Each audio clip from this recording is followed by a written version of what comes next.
kabajamtoota kennaa kilaboonni tapha kubbaa Oromoo Awurooppaa biyya Jarman bara 2022 magaalaa Regensburg irratti qophaa'e irratti hirmaattan kilaboota maqaa keessan ani siyyaamu iddoo kanatti nu argamuudhaan badhaasa keessan kan fudhattan ta'a maqaa siyyaamee obsaan dhaggeeffadha. FC Gießen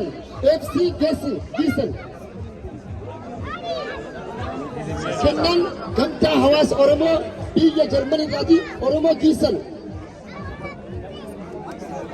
bakka bu'aallee ni danda'ama taphataanis garee Gießenii yoo iddoo kana jiraate kennaa kana fuudhee deemuu ni danda'a jechuudha Oromoo Gießen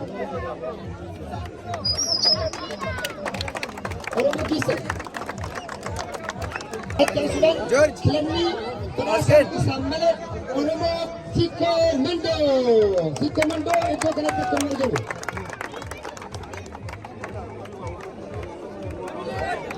Gruppii bara keessaa kilaba Bulloo FC Bulloo Regensburg.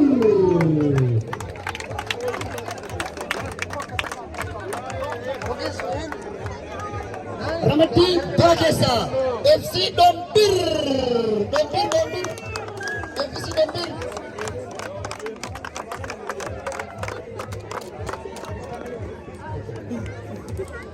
Iddoo namoo First Oromoo kilaba First Oromoo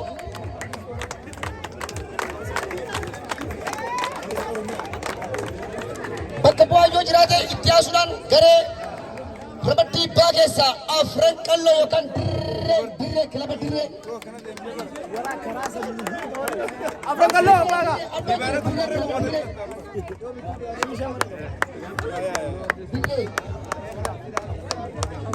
Ramadii yookaan gruppii caa keessaa Nageellee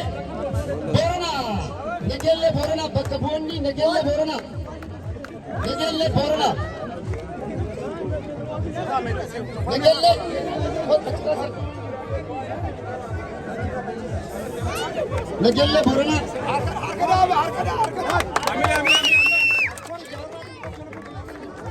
Nageellee Booranaa fudhatee jira amina nu kennaafi kanatti haasee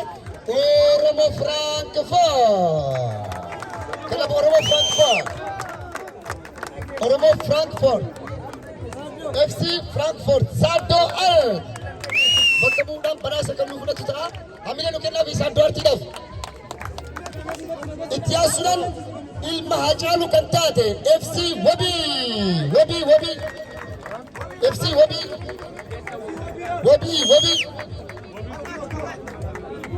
Wabii maqaa ilma Hacaaluutti moggaaftanii galatoomaa jennaanii itti haasee ammoo akkuma Hacaaluu albama isaa bahee jechuudha maal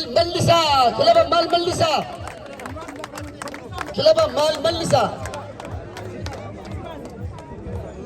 kamila nu kennaafi kanatti haasee madda walaabuu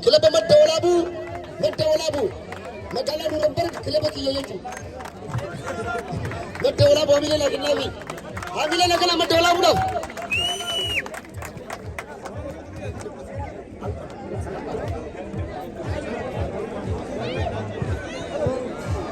kilaba FC Hace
Festival Ispoortii Oromoo Artii Awurooppaa biyya Jarman bara 2022 biyya magaalaa Regensburg irratti qophaa'e amala gaarii naamusa gaarii qabaachuudhaan gareen lammaffaa ba'e Oromoo Kuush Darmishtaa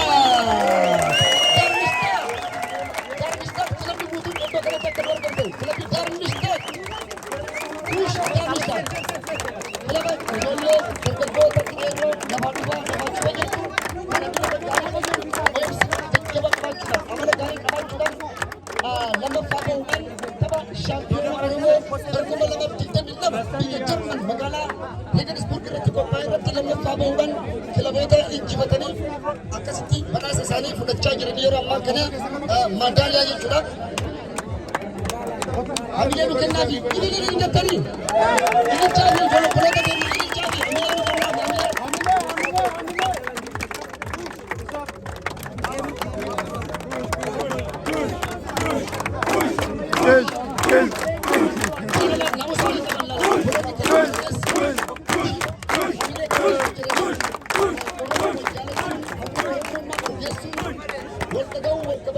naamusa waliin qabaachuun akkanatti mul'isaa jiran tokkummaa fi jaalalaan meetii gosoota nu jaajiru gara duubaa si mul'isa.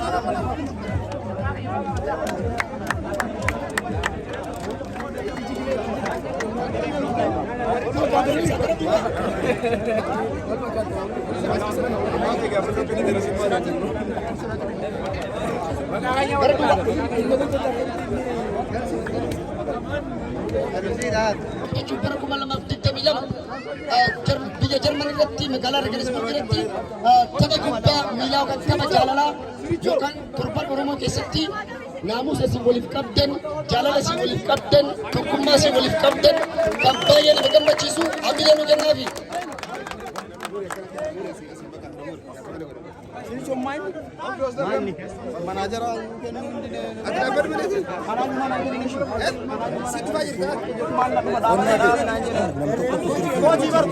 Boota kana nu bal'isaa, boota kana nu bal'isaa.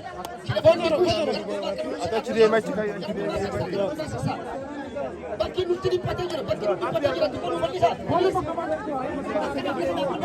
Bakki nutti dhiphatee jira.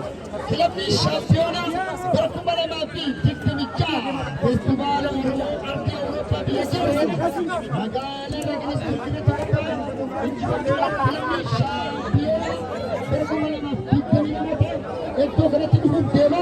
Bulloon asitti waan garmaam jalaa nu godha.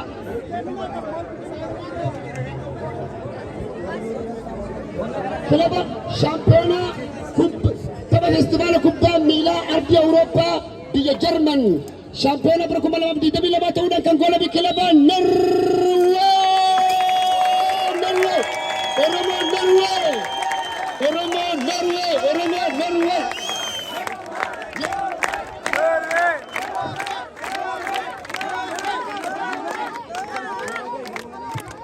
Tapha kubbaa miilaa Awurooppaa feestivaala Oromoo Awurooppaa biyya Jarman bara 2022 magaalaa Regensburg irratti qophaa'e shaampiyoonaa bara 2022 ta'uun kan goolabe kilaba Oromoo Norwee.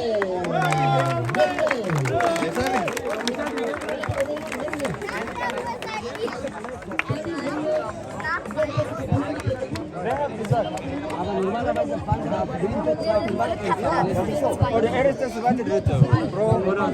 Oder zweite, erste, dann dritte.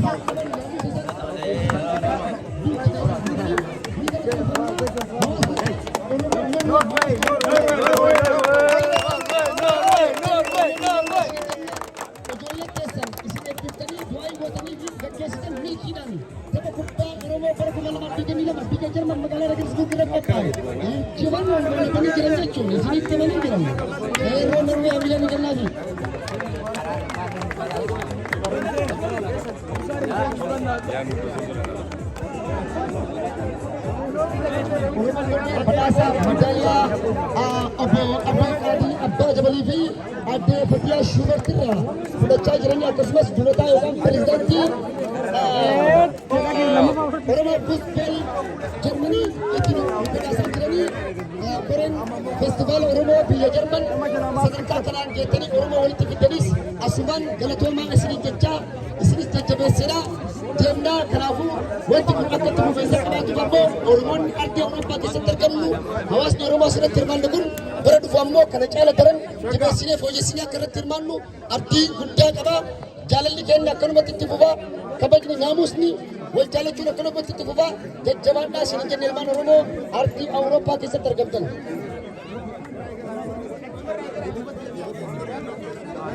Iddoo nu bal'isa iddoon dhiphachaa jira iddoo nu bal'isa. Iddoo nu bal'isa babeerro iddoo bal'isa. Bal'isa. Musayyan achiin gara duubaa bal'isa asiis achiin bal'isa. Asin bal'isame. Yoo bal'atee bareeda suuraan doktariin hin barsiisu. Oromoon Norwee tapha kubbaa miilaa Awurooppaa bara 2022 biyya Jarman magaalaa Regensburg irra qophaa'e shaampiyoona ta'uudhaan goolabee jira. Baga gammaddan baga gammannee maatiin taphattootas biyya Norwee kallattiidhaan nu daawwachaa jirtan baga gammaddan Oromoonni kilaba Norwee deeggartan kan biyya jirtanis baga gammaddan isin jechuu barbaada.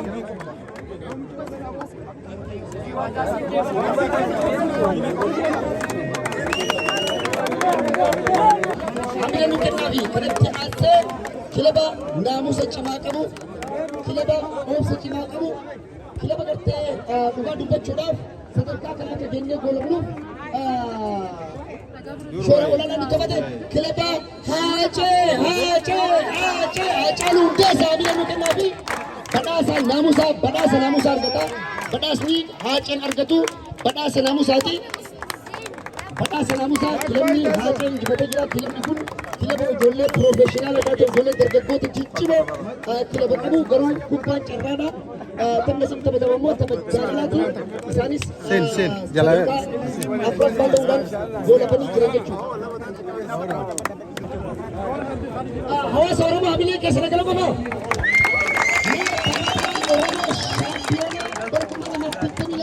Best player jedhamee kan yaamamu tapha tokkotti goolii 5 fi 7 lakkoofsisuudhaan kan beekamu obbo Mushee Garreetti nu yaama taphataa Mushee.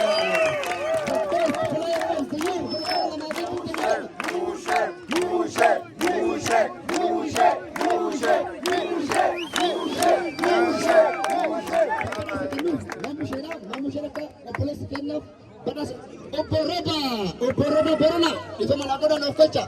Obbo Roba Borona taphataa kubbaa miilaa Oromoo bara 2022 shaampiyoona. Obbo Musheen nama taphataa istiraakarii cimaa fi jabaadha hamilee nu jennaafi.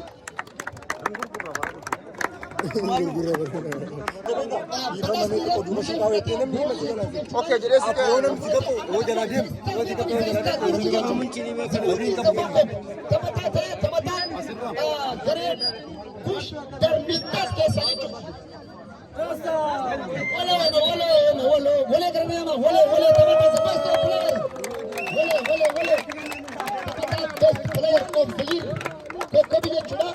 akan bunekan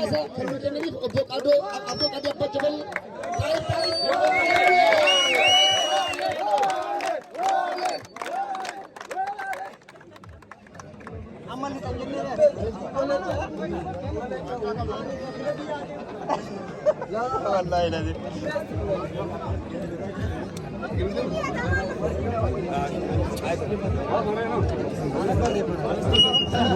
akkuma beekamu tapha shaampiyoonaa Oromoo Awurooppaa biyya Jarman magaalaa Regensburg bara 2022 sadaffaadhaan tapha xumuramee kilaba magaalaa Mushin kan nu badhaasu obbo Ukaashaa magaalaa Mushin yeroo Mushin jirtu Mushin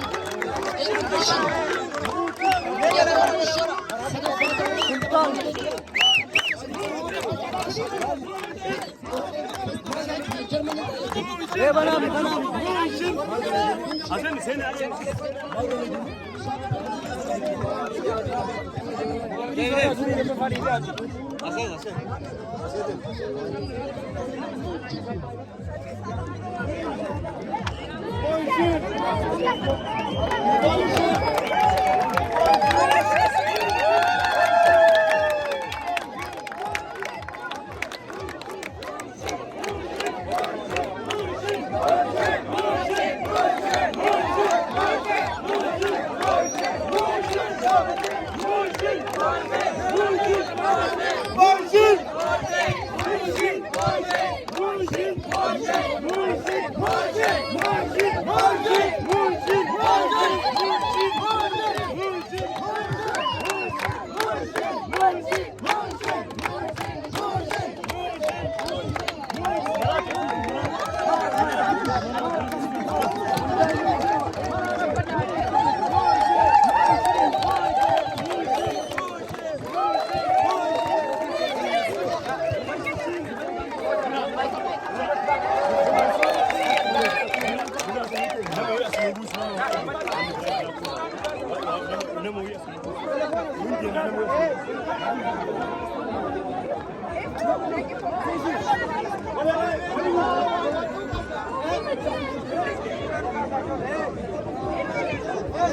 Boleh kan Mustafa awal foto akan. Reef ammoo obboleessa keenya durataa federeeshinii Kulammoo Kattaanuu durataa boordii ispoortii federeeshinii biyya Jarman kan ta'e obbo Fu'addu Badhaasaa obboleessa keenya biyya Norwee shaampiyoona bara 2022 kan ta'e isaanis beelaa keenya obboleonni keenya Norwee akka dhuftanii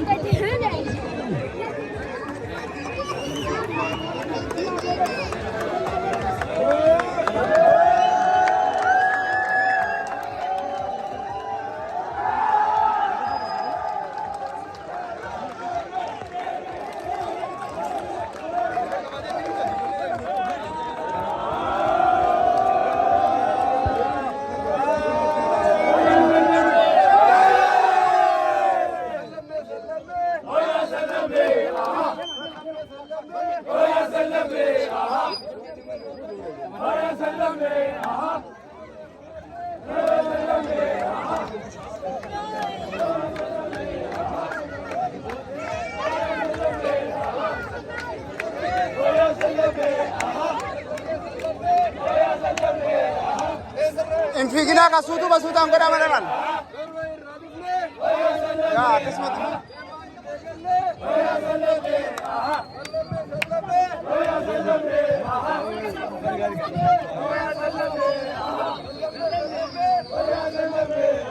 ये बंदे फूटन दे